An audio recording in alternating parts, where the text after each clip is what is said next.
It's a song called The Hardest Bloody Job I Ever Had.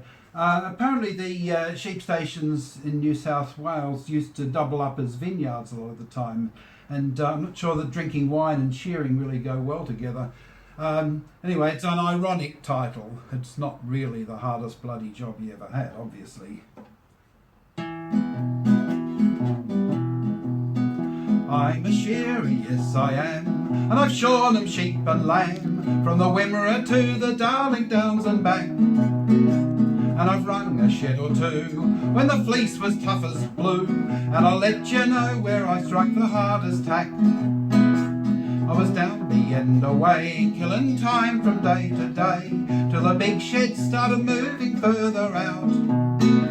When I struck a bloke by chance that I summed up in a glance as a cocky from a vineyard roundabout. Now it seems he picked me too, well it wasn't hard to do, as I had me tongs a-hanging at the hip. I've got a mob, he said, of about 200 head, and I'd give a £10 note to have the clip. I says, right, I'll take the stand, it'd be getting in me hand, and by 9 o'clock we'd rounded up the mob. In a shed sunk in the ground, yeah, with wine casks all around, and that was where I started on me job. I goes easy for a bit, while me hand was getting fit, and by dinner time I'd done some half a score, with the cocky picking up and handing me a cup of pinky after every sheep I shore. The cocky had to go away about the 7th day, after showing me the kind of kegs to use.